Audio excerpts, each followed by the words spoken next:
A single confession shattered decades of silence. At 62, Julian Lennon stunned the world with just a few haunting words. But behind those words lies a story that's messy, heartbreaking, and full of secrets no fan ever saw coming.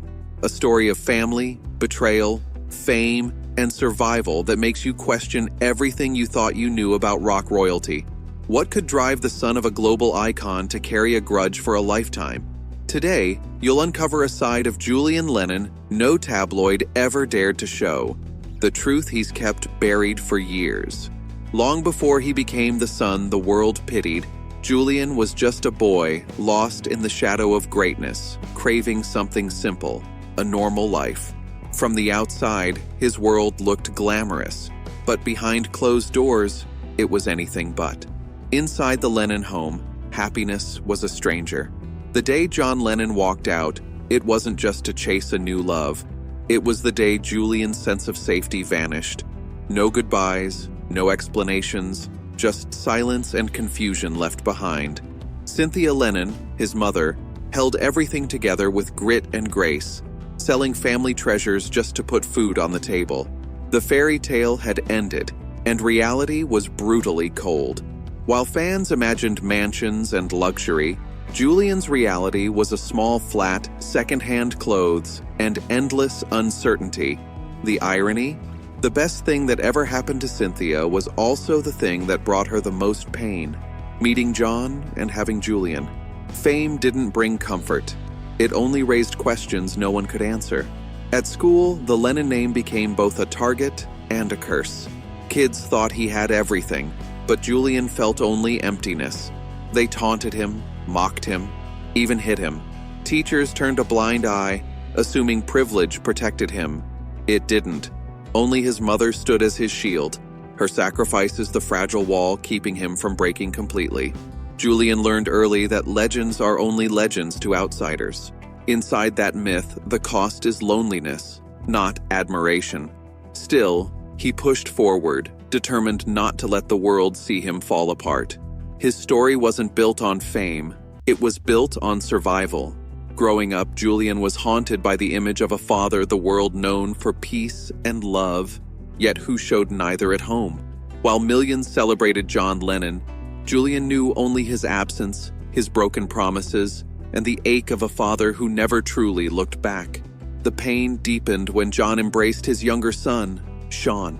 The world saw headlines about a devoted father, but Julian saw only a man who gave his love to someone else.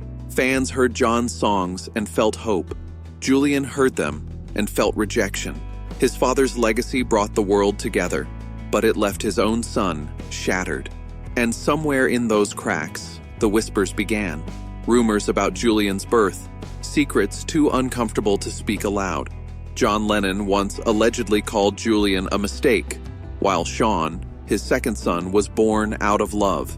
Even if those words were exaggerated, the wound they left was real, cutting deep enough to remind Julian every single day that he was different, unwanted. Oh, is it really you? That's what people would ask, but they never really heard him. Cynthia tried to fill the void John left behind, but the emptiness was impossible to ignore. The world loved John Lennon. Posters, songs, documentaries, his face everywhere. While to Julian, he was simply the man who walked away. As Julian grew older, so did the bitterness. It shaped him, hardened him, made him question his own worth. His relationship with his father was never more than strained. "I had to kneel on the ground just to get through this," Julian once admitted, a quiet confession of just how much it cost him to keep going. After the divorce, contact between father and son became rare and awkward. There were forced phone calls, uncomfortable meetings, moments that felt more like obligations than love. John poured his affection into Sean, letting the cameras capture every tender moment, making sure the world saw him as the perfect father. Julian never got that kind of love. He watched from a distance, hoping he mattered, but feeling like an outsider to his own blood. Once in a while, a small gesture, a guitar, a kind word, gave him hope. But then silence would return. The years stretched on, and hope faded with them. He longed for guidance, for a father who'd show up, But that dream crumbled long before he was old enough to understand why. The rejection built walls around his heart, armor forged from disappointment. And then came the day everything changed. News broke across the world. John Lennon was dead. A violent end to a life admired by millions.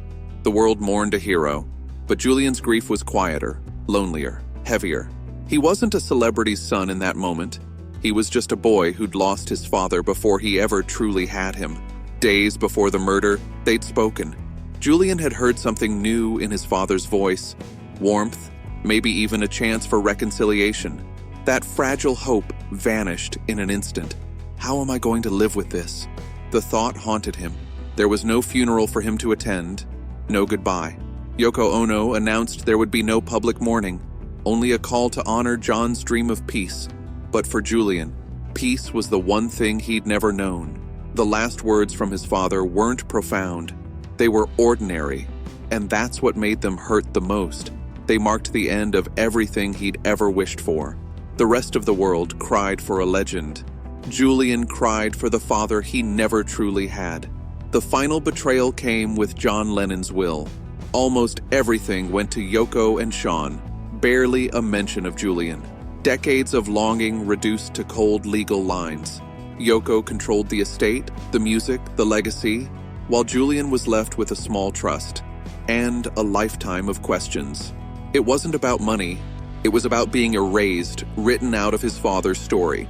So he fought, not for wealth but for recognition, identity, and dignity.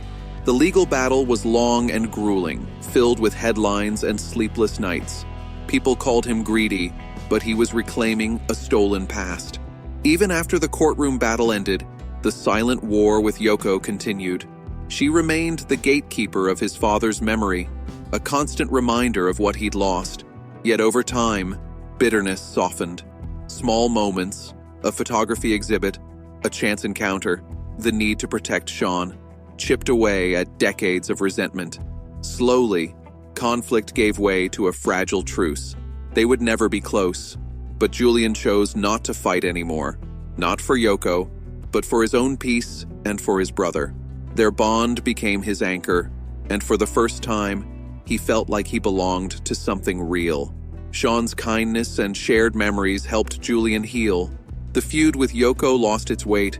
Peace didn't come with grand gestures. Sometimes it came simply by letting go. Escaping the Lennon shadow wasn't easy. Everywhere he turned, comparisons followed. Music, once his greatest love, became a battlefield of expectations. So he found his own path. Photography, writing, and personal projects that reflected him, not his father. Julian found peace not by forgiving, but by owning his story.